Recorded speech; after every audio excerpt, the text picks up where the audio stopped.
మన ఇప్పుడు మూవీలో ముగ్గురు యాక్ట్రెస్ ఉన్నారు కదన్న. ఇప్పుడు లైక్ మీనాక్షి గారు, నోరా గారు, సలోని గారు, ముగ్గురితో మీ జర్నీ ఎలా ఉంది? అంటే మీకు మూవీలో అంటే జర్నీ ఎలా ఉంది ఆ ముగ్గురితో? జర్నీ అంటే బాగానే ఉంటుంది అందరితో. సినిమాల్లో షూటింగ్లో మీనాక్షి మనతోనే తను చాలా సీరియస్. తన సినిమా రోల్స్ ముందు హిట్ ఒకటి చేసింది తను. వేరే ఒక 2-3 సినిమాలు తను చూసినప్పుడు తను చాలా సీరియస్ పర్సన్ అట్లా అనుకున్నాను. But she is very funny and very friendly. And నోరాతో నేను లోఫర్లో అప్పుడు ఒక సాంగ్ చేశాను. సో నాకు తను అప్పటి నుంచి ఫ్రెండ్ అనమాట. తను అంటే సినిమాలో చెప్పాలి, ఆ సాంగ్ షూట్ చేస్తున్నప్పుడు పెద్ద సెట్ వేసాం.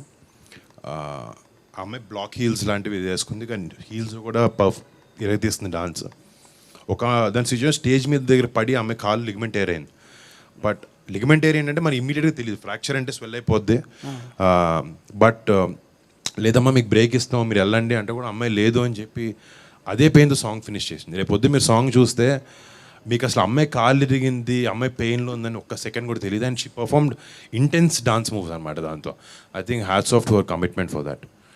అండ్ యా అన్న, ఇంకోటి మనకి ఇక్కడ కరెక్ట్ ఉంటేనే ఇక్కడ వరకు వచ్చాను అని అన్నారు కదా డైలాగ్లో.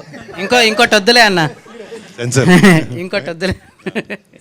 అయితే మాకు అంటే అలా కరెక్ట్ ఉండాలంటే ఏమైనా టిప్స్ ఏమైనా ఇస్తారా? అంటే అదే టిప్, కంట్రోల్లో ఉండాలి భయ్యా అన్నదే టిప్. అది వాడు కూడా లైఫ్లో ఏ వ్యక్తికైనా వయసెస్ అనేవి చాలా బ్యాడ్.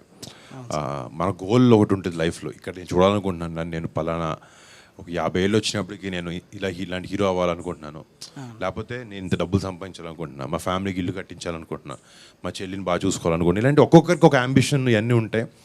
ఆ వెళ్ళే దూరంలో చాలా డిస్ట్రాక్షన్స్ ఉంటాయి మనకి లైఫ్లో. సో ఇందాక చెప్పింది ఏంటంటే మనకి మైండ్ మెంటల్గా హార్ట్ దగ్గర నుంచి లేకపోతే సెక్షువల్ డిజైర్స్ దగ్గర నుంచి మనకి కంట్రోల్ ఉంటే లైఫ్లో మనం ఎక్కడ ఏ యావిగేషన్ లేకుండా మన గోల్ వైపు మనం వెళ్తూ ఉండొచ్చు. సో అలాంటి క్యారెక్టర్ వీడు. సో నీకు చెప్పిన అది మనందరికీ కాలేజ్ టైంలో ఉన్నప్పుడు అందరం ఆ యావిగేషన్స్ ఉంటాయి. బట్ ఎంత ఎర్లీగా మనం బయటకు వచ్చేసి అది ఎంజాయ్ చేయాలి.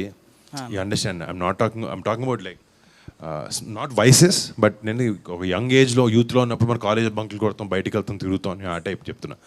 అలాంటివన్నీ చేయాలి, కానీ కరెక్ట్ టైం వచ్చినప్పుడు అన్ని కంట్రోల్లో పెట్టుకొని రియలైజ్ అయ్యి లైఫ్లో సీరియస్నెస్ తెచ్చుకోవాలి, ముందుకెళ్ళాలి జీవితంలో. అంటే అందరం పైకి రావాలని అనుకుంటాం కదా జీవితంలో, ఒక బెటర్ ప్లేస్లోకి వెళ్ళాలి అనేది.